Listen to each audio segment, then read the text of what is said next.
The wind swept across the open fields like a quiet secret, brushing through the golden wheat and sending little clouds of dust twirling near the old, red barn at the heart of Miller Farm.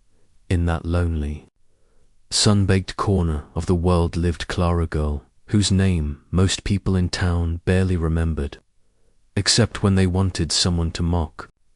She was the farm girl, mud-streaked overalls, worn boots, a rusty tractor she drove to school like it was a luxury, and a faint scent of hay trailing her wherever she went. No one saw the strength buried in her silence, or the fire hidden behind her calm, steady brown eyes. To them, she was just a quiet target, someone who never fought back. But all of that was about to change.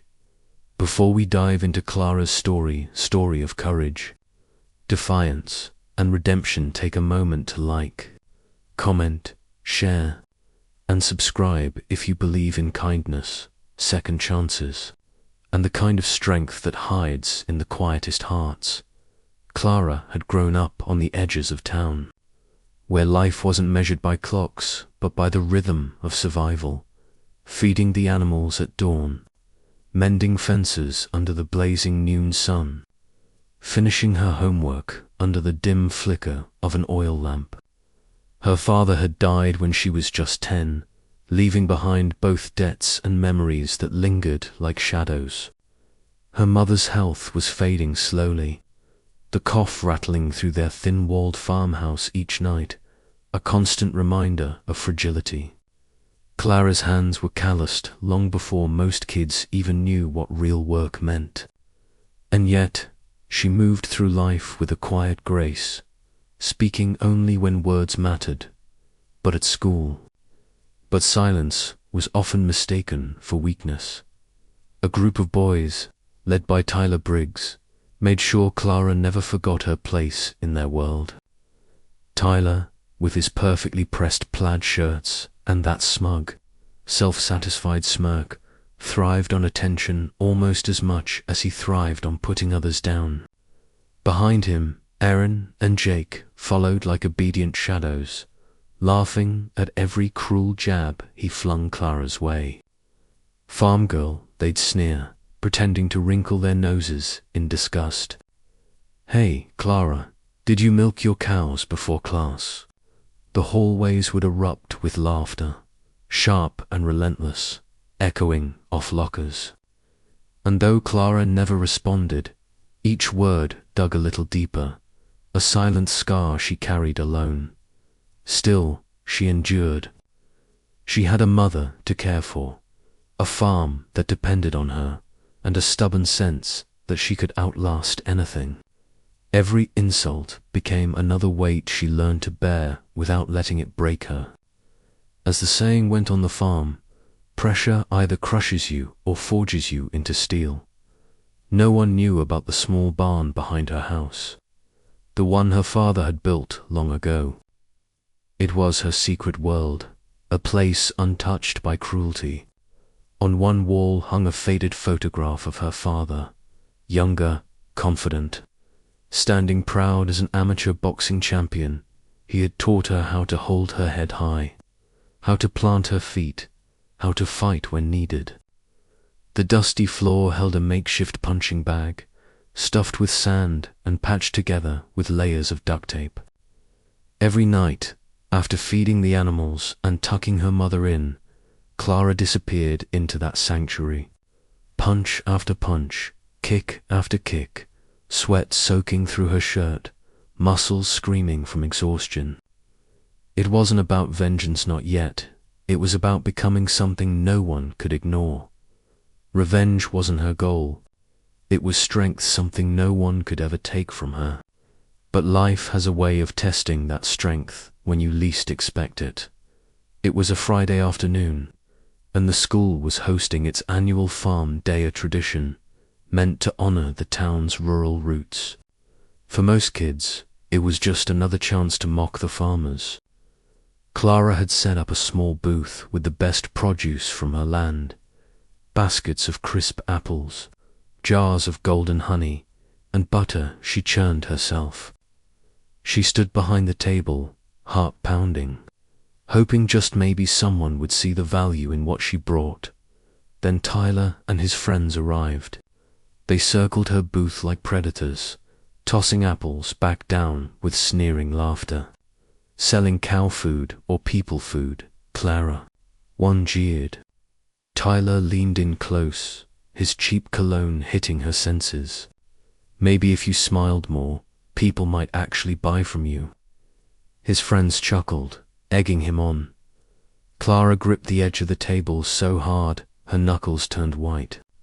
She stayed silent, forcing herself to breathe slowly, to stay calm. But when Tyler deliberately knocked over a jar of honey and it shattered across the dirt, something inside her snapped. She didn't scream. She didn't cry. She just looked at him, really looked at him with eyes so sharp, so steady, it made even Tyler pause. "One more touch," she said, her voice low, trembling with controlled fury, "and you'll end up in a hospital bed." The crowd fell silent. Tyler blinked, unsure if she was serious. But instead of backing down, he grabbed another jar, tipping it forward. That's when everything changed. In a flash, Clara's hand shot out, catching his wrist before the jar could hit the ground. Her grip was iron.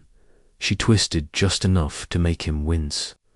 Then she released him with a shove that sent Tyler stumbling back into the dirt. His friends froze, mouths hanging open. For the first time, the laughter didn't belong to them. It belonged to the students watching, murmuring in disbelief. Clara didn't linger to witness their stunned faces. She bent down, collected the shattered glass, placed it carefully in a box, and walked away with her head held high, heart pounding like thunder in her chest. But the story didn't end there. That evening, a video of the entire confrontation started circulating online. Within hours, it had spread across the community. Farm girl stands up to bullies. Suddenly, people who had ignored her before were seeing her in a completely new light.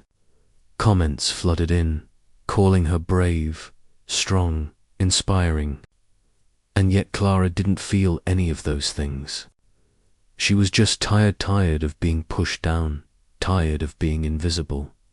The next week brought an unexpected turn.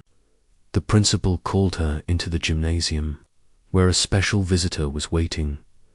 Lauren Daz, a local MMA coach who had seen the video. She recognized Clara's raw composure, her reflexes, and the power simmering just beneath the surface. Lauren offered her a chance to train properly, to channel her strength into something greater. At first, Clara hesitated. Her mother needed her, the farm required her hands, and she couldn't just leave. But her mother, frail yet fierce, took her hand and whispered, "Go, my girl. Your father would have wanted this." And so Clara went. Months passed. Clara trained harder than ever, balancing grueling workouts with the relentless demands of farm life. Mornings began before the sun rose, nights stretched past midnight. She trained through pain, through sweat, through bruises that painted her arms and legs. Every punch became a release, every spar a conversation with her past. Strength grew not just in her body, but in her heart. Then came the local championship. The stands were packed, a sea of faces, yet Clara only noticed one, Tyler Briggs, sitting quietly, a mix of regret and admiration in his eyes. The fight was fierce, her opponent skilled, but Clara moved with purpose. Each movement a testament to every hardship she had endured. When the referee finally raised her hand in victory, tears filled her eyes, not from pride, but from peace. She had proven something, not to the world, but to herself. From that day forward, the quiet farm girl was no longer a target of ridicule. She became a symbol of resilience, proof that true strength often grows in silence, nurtured by pain and patience. Tyler eventually approached her, offering a heartfelt apology. Clara accepted it not because he deserved it, but because forgiveness was her final triumph. If Clara's story touched you, like, share, and subscribe. Spread the message. No matter your background, you have the power to rise above cruelty, to find your strength. And before you go, leave a comment. What moment in your life made you realize your true power? Sometimes, the quietest people carry the loudest victories.